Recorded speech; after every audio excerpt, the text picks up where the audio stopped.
So it's been about a week now since WWDC 25, where Apple dropped all of the new designs for their new OSs, and I've got quite a few thoughts, and I've been taking some time to test out the betas that I could, figuring out whether or not I was going to keep using some of those betas, and just generally establishing my thoughts on where things are going with Apple's ecosystem for the foreseeable future. And so today, I kind of want to just share some of my thoughts that I've established over the week that I've been doing beta testing. So let's dive in. First and foremost, I love the fact that it seems like Apple's main goal with this keynote was to unify all of their operating systems across each of their platforms. Not only with the numbering, with each OS being labeled with a 26, kind of like in the automotive industry where you have the year that the car is going to be running through, and well, in this case, it's the year that the OSs are going to be running through, but we also got unification in the design language with liquid glass. Because honestly, for the past few years, it's kind of felt like each of the development teams for these OSs have been off doing their own things, and it's kind of made things feel disjointed,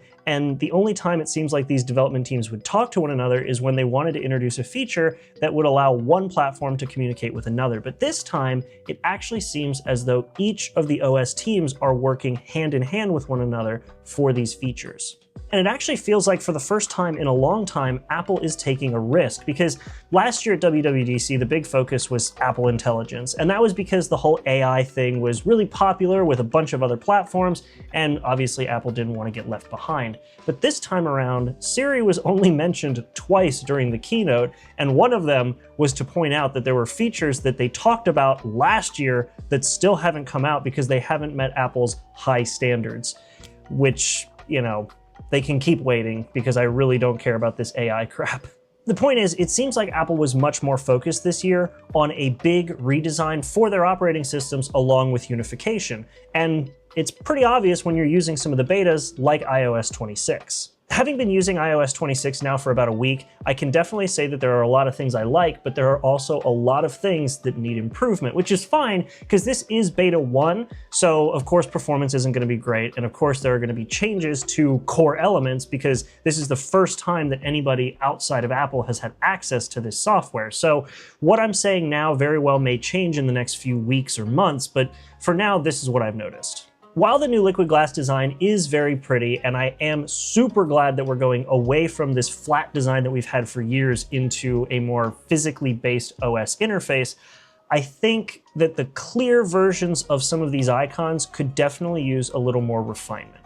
Like, don't get me wrong, the fact that you can see things warping behind the icons is super cool, and I'm a big fan of that, especially since we're at the point now where we have ray tracing on our smartphones. Staying with a flat OS when we have graphics power like this makes no sense. However, visibility is still going to be a bit of a challenge that Apple needs to sort of wrestle with. Since I installed the beta on this phone, I've been using the clear icon set, but I've been using the dark icon set. And if you do choose to use this, whether on the developer or the public beta, you do still have the full color light and dark icons as well as the tint icons, but tint and clear can get a little weird. The reason I use the dark icon set is because it actually helps the icons stand out more from the background, which is good, but visibility is still a bit of a challenge. The instant that you do any sort of tinting, or if you use the light mode clear option, it makes the icons so much harder to see. What it seems like Apple's doing with these icons is just taking the light and dark mode icons with color and applying some kind of shader that gives it this transparency. The problem with that is on dark mode, things stand out just fine because you have this darker, transparent look in front of whatever you happen to have as your wallpaper. But when you do the light icons, the white just kind of blends into the background because it doesn't seem to let as much reflect through it. And I say that I think they're doing this with the shaders because you can see it affecting not just the built-in apps from Apple, but also third-party apps that had a light and dark mode from the previous introduction of iOS's dark mode in iOS 18. If you think back on tech history, it's kind of like the issue that we had with Windows Vista versus Windows 7. When Vista first introduced Aero, they really went for a super aggressive clear look, but once you actually started to have different elements on top of those clear windows, it got harder to actually see text and other icons. So in Windows 7, they actually frosted that glass over a lot more so that things would stand out better from the background. And hopefully that's what Apple will do here. But the thing is, Liquid Glass isn't just bringing transparency to all of these operating systems, it's also the idea that everything sort of has a place that it's in, comes out of, and goes back to. Let me give you an example. Taking a look at the camera app in iOS 26, if you're looking at the photos and videos option, you can just tap to go between those two options, or you can drag your finger and the text for all of your other options like portrait or spatial or slow motion will slide underneath of this little glass selector, and that glass selector will sort of refract the light on each of the pieces of text as you move them across. But on top of that, if you're in the Photos mode and you tap on the Photos button, it will open up a bunch of other options like your flash, timer, live photos, and then when you tap away, all of those options shrink back into that little glass bubble for photos. It's definitely an interesting design concept, and I think that for quite a few of the things I've seen it in, it works pretty well if you know that the stuff is already going to be in there. However, I struggled with an instance of this that I really feel like I shouldn't have. When you go into the Mail app, you have to select 3 dots up in the top corner to get your select option. Then, once you select, you can then select all, but to mark everything as red, because you don't want to go looking through tons of spam, you have to go down to the bottom where there's a flag, but that flag has 3 dots, and when you click on the flag, then it gives you the mark all as red option. Previously, if you wanted to do this same task, you would just hit select, which was a button that was always there. You would then get the option to select all, and once everything was selected, next to that was the mark all as red button. Seeing the fact that this new design language lets developers hide buttons behind secondary and tertiary layers reminds me of why back in the day, Apple only had one button on their mouse. See, the philosophy back in those days was that everything should be available at a press of a button. So if you wanted to save something, it was a file function, so you had a file button. If you wanted to adjust your windows, you had a window button. Now, with right click, that's fine, because we all know what right click is. But when you have to go through 3 dots, and then you have to go to another option under those 3 dots to access another button that also gives you 3 dots, it can become a layering nightmare, and I really hope that Apple refines that. Also, just on a little note with iOS, they moved the Add Tab button back up to the top left corner. Like, they had just moved it down to the lower portion of the screen, but now it's back up at the top again. And they also got rid of the single button press to give us multiple tab options. So like, maybe put everything down in that one button if you must hide it in something, but don't move our new tab button all the way up to the left corner again. We just fixed this. Of the 3 OS betas I've been testing, I would say that iOS is probably second in terms of needs improvement. There are some visual things that need improvement, there's some general use things that need improvement, and obviously performance is going to need improvement, but it is a beta, so those will come. In terms of the look and in terms of the feature set, I think that we are moving in the right direction, and it does feel nice that Apple is taking risks again, and it also feels nice that this doesn't feel like some flat operating system anymore. It's super nice to see that, again, with these graphical improvements, we are getting a more graphically demanding OS interface that still looks nice and is fairly easy to use, assuming they do some of the improvements I mentioned. The first one that needs the most improvement is the OS I actually backed off of, which was macOS. So macOS 26 didn't actually work for me because there was one tool that it broke. So macOS 26 does, of course, have the improved interface with the transparency of Liquid Glass. It does have some new improvements to different elements across the UI, and they also made the toolbar at the top completely invisible, which makes it feel like you have more screen space. There's also little improvements like the fact that you can change the volume, and instead of getting the volume thing in the middle of the screen like we've always had,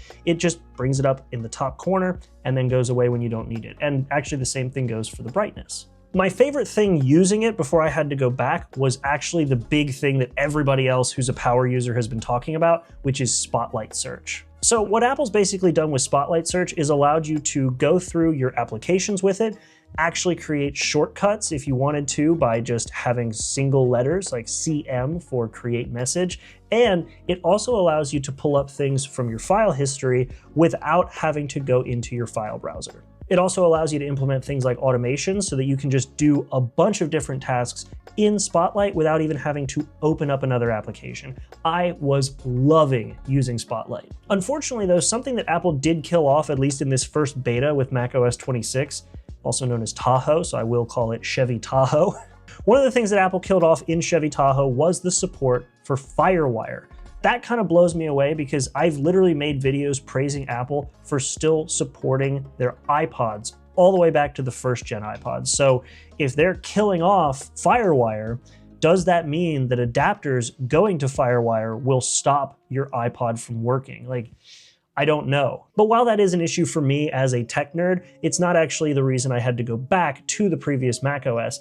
No, the reason I had to leave Chevy Tahoe was because of the fact that Logic Pro was broken. And I use Logic Pro on my MacBook Pro almost daily for things like audio recording, like what you're hearing right now, as well as things like drum track recording. I don't know if it's because Apple was changing something in their core audio system and Logic Pro had not been updated to anticipate it yet, or what the case was, but anytime I would open Logic Pro, it would literally just crash. So I didn't get to do a lot of testing with this new operating system aside from playing around with Spotlight and playing around with some of the new interfaces, but I'm gonna have to wait until the public beta or until it is confirmed in beta 2, 3, 4, or whatever it happens to be that Logic Pro will still work. Yes, I have been messing around with watchOS and tvOS, but not enough to have thorough thoughts on it yet, so we're just gonna cut it off here with iPadOS. So what is it like using iPadOS 26? Frankly, it's exactly what I've been hoping for years with the iPad, but it's now come after I've already bought a MacBook Pro because I've given up on the fact that Apple would ever do this for the iPad. See, because for years now, it's felt like Apple's just been neglecting the iPad software while pumping these devices full of more and more powerful hardware. I mean, the M4 chip was introduced in the iPad Pro before they put it into a Mac or a MacBook. Like, that is ridiculous considering that these were still running iPadOS. I mean, hell, I have an iPad Pro M1, and that thing still felt like it was not being fully utilized with iPadOS, and yet we ended up getting an M2 and an M4. But so now with iPadOS 26, Apple has finally let power users have most of what they want. Again, just like the other two OSs that I've tested, Liquid Glass is all over this thing, and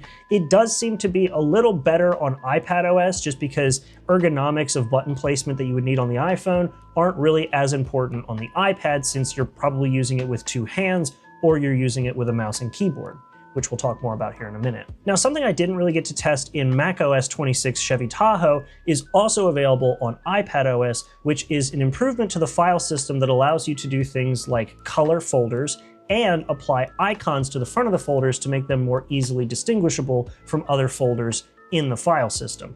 In general, Apple's file system on the Mac has been very well refined over the years, and yet on the iPad, it has constantly fallen behind. But now, it seems like it has actually caught up. I mean, hell, it's caught up to the point where now on the dock for the iPad, it has a pop-up of downloads on the dock. That's something that we've had in macOS since the very beginning of macOS. Something else that we've had on macOS for years now that has finally come to the iPad is Preview. It's also on the iPhone, but I never really found it useful over there, but I did find it useful in iPadOS. So Preview is just the, in my opinion, default way of looking at files if you're just looking to pop something open real quick and then put it away. Obviously, if you're gonna do more changes, you'll open it up in the appropriate application, but just for quick glancing, Preview has pretty much been it for my use every single day on something like macOS, and now it is finally on iPadOS. This also comes with useful tools like the ability to mark up PDFs within Preview, something you can't do on a Mac because, well, the Macs don't have touchscreens. Although something you could do on a Mac that you couldn't do on an iPad, but now you can,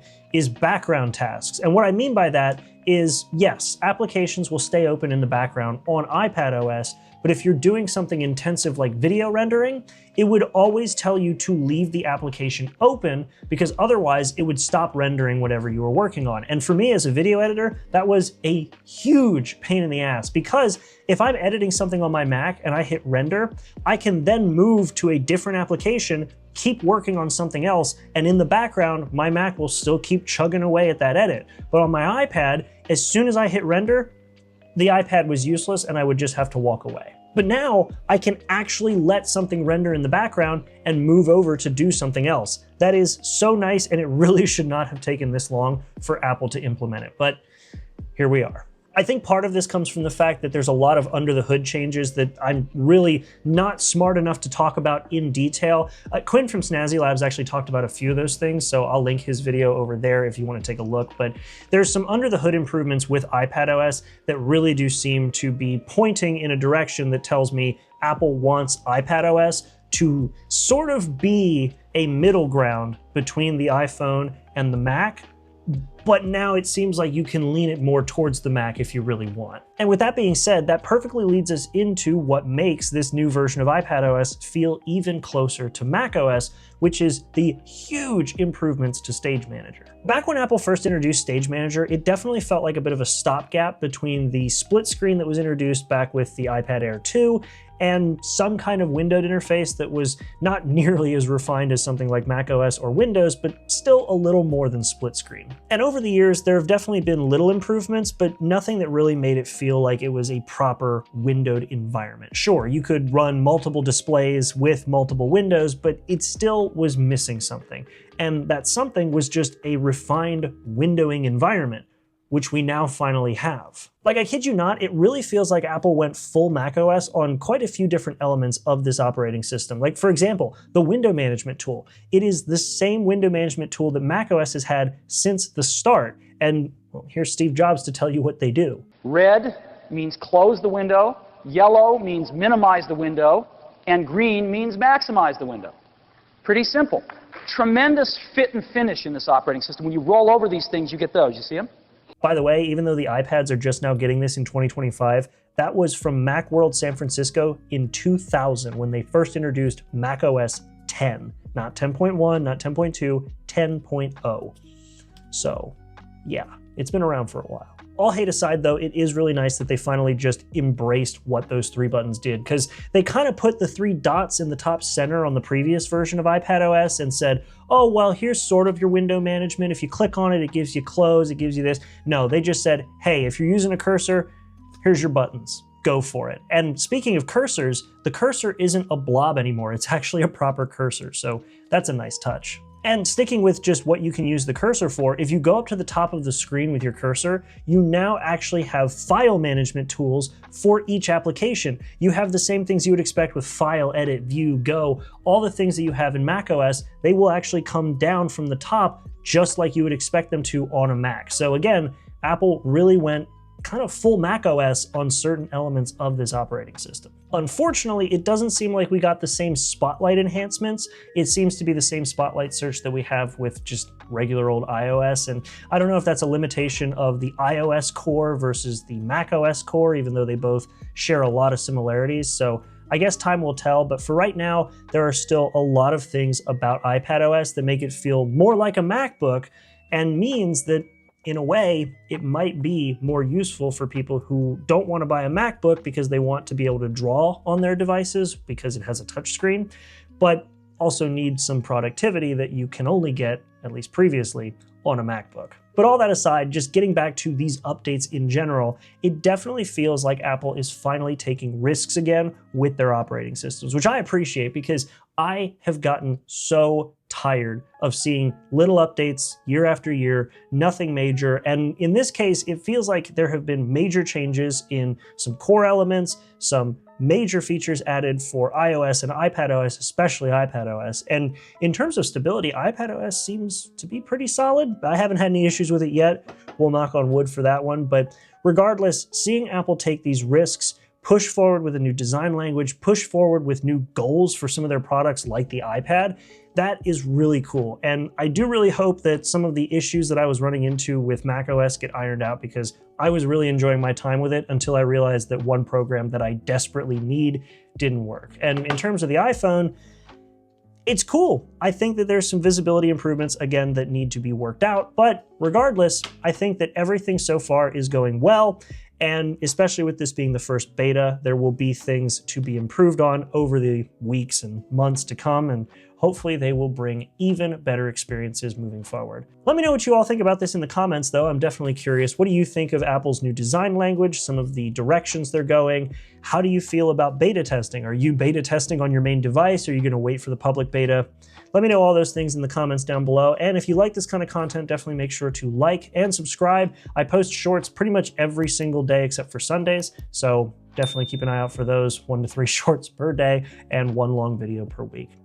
But either way, thank you so much for watching this video. Again, let me know what you think in the comments. And aside from that, I will see you all in the next video. Make sure to be there and have a good one.